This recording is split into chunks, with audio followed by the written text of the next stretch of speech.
Assalamualaikum warahmatullahi wabarakatuh. Selamat siang Tribuners. Senang sekali rasanya saya Sukmawati Ibrahim kembali hadir tentunya dalam program acara Live Report.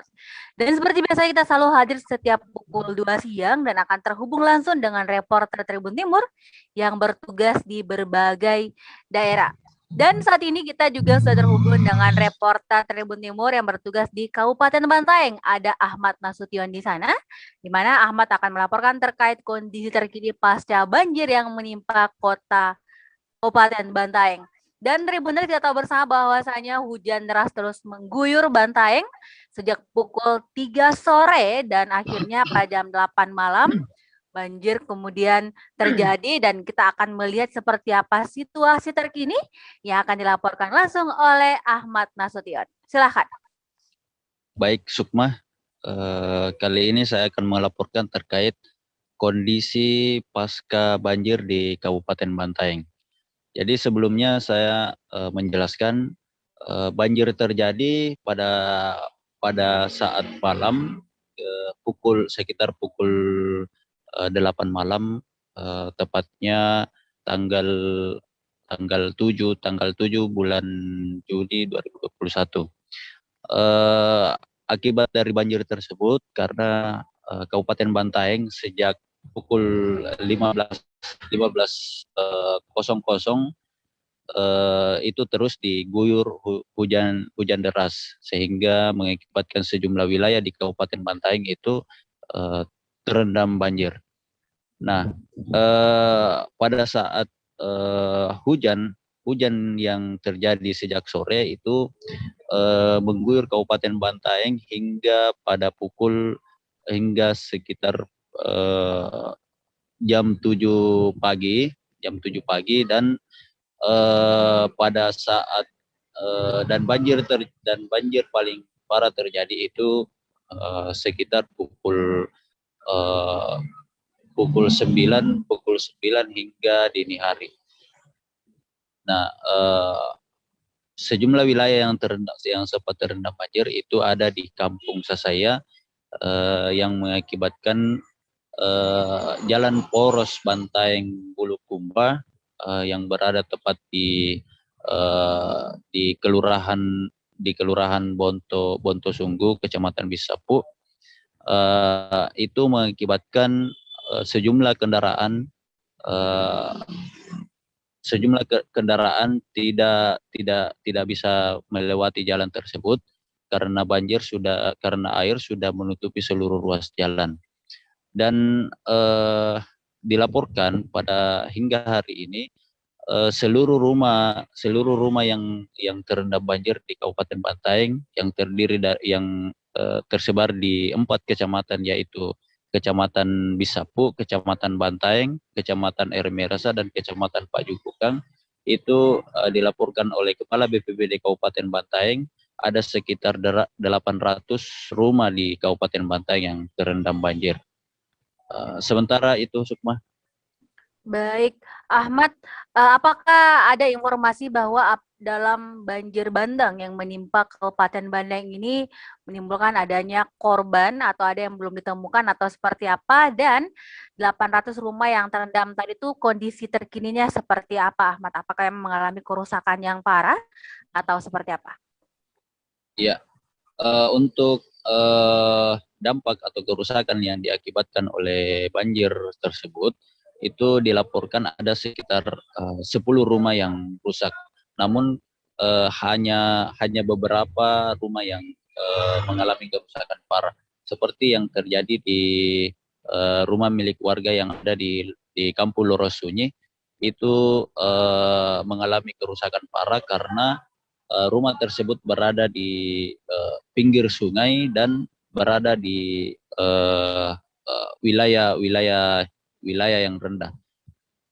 Olehnya itu air yang berada dari dataran tinggi itu mengalir ke rumah tersebut sehingga menyebabkan seluruh barang-barang yang ada di rumah milik warga di Kampung Lorosuci itu uh, uh, hanyut hanyut. Kemudian untuk korban jiwa yang diakibatkan oleh banjir sejak kemarin, sejauh ini belum ada yang dilakukan, dan uh, dan hanya beberapa rumah yang dilaporkan rusak sementara itu semua. Baik, Ahmad. Lantas apa yang dilakukan oleh pemerintah setempat terkait kondisi ini, Ahmad? Apakah ada Uh, posko pengungsian atau seperti apa?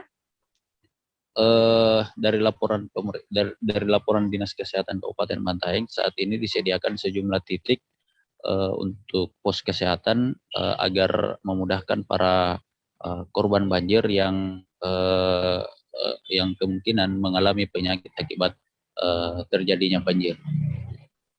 Baik, hingga pukul 14.29, bagaimana kondisi terkini dari Kabupaten Banteng sendiri? Apakah hujan masih terus mengguyur atau seperti apa? Saat ini hujan sudah reda. Sejak pukul 7 pagi tadi, hujan sudah mulai reda, dan kondisi saat ini air sudah surut di 4 kecamatan yang disebut mengalami banjir. Ahmad, terakhir, apakah memang di 4 kecamatan tersebut rutin atau kan setiap tahunnya memang seringkali terjadi banjir atau ini pertama kalinya atau seperti apa? Ya, untuk di Kecamatan Bisapu sendiri itu memang sudah langganan banjir. Pada banjir bandang tahun lalu itu Kecamatan Bisapu, utamanya di Jalan Mengisi di kampung saya itu mengalami banjir terparah, salah satu banjir terparah pada saat banjir bandang tahun lalu. Namun di Kecamatan Bantaeng itu seperti di BTN Arakeke itu baru kali ini mengalami banjir, sehingga warga sempat kaget karena uh, banjir yang biasanya tidak terjadi di BTN Arakeke itu saat ini mengalami banjir. Namun kondisi saat ini semua wilayah yang terendam banjir, sempat terendam banjir itu sudah membaik dan air sudah surut. Baik, Ahmad, terima kasih banyak atas laporannya. Tentunya tetap jaga kesehatan, apalagi di tengah kondisi seperti sekarang. Dan untuk masyarakat Bantaeng, semoga tidak terjadi lagi banjir yang tentunya akan merugikan banyak pihak. Baik, Tribuners, sebelum kita terhubung dengan reporter Tribun Timur Calik Mawardi, kita akan jeda dulu sejenak.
Baik, Tribuners, kita langsung terhubung dengan reporter Tribun Timur, ada Calik Mawardi dari Luwu Utara, di mana saat ini ia akan melaporkan bagaimana suasana di Rumah Sakit Umum Daerah Adi Jema Masamba, tempat isolasi pasien COVID-19 di Luwu Utara. Silakan, Calik Mawardi. Ya, terima kasih Sukma. Jadi dalam sepekan terakhir Kabupaten Luwu Utara terjadi lonjakan kasus pasien aktif, di mana sampai saat ini pasien aktif COVID-19 di Kabupaten Luwu Utara mencapai 65 orang. Kemudian yang isolasi mandiri 49 orang dan isolasi di rumah sakit 6 orang, mana 5 orang diisolasi di RSUD Jema Tambah, kemudian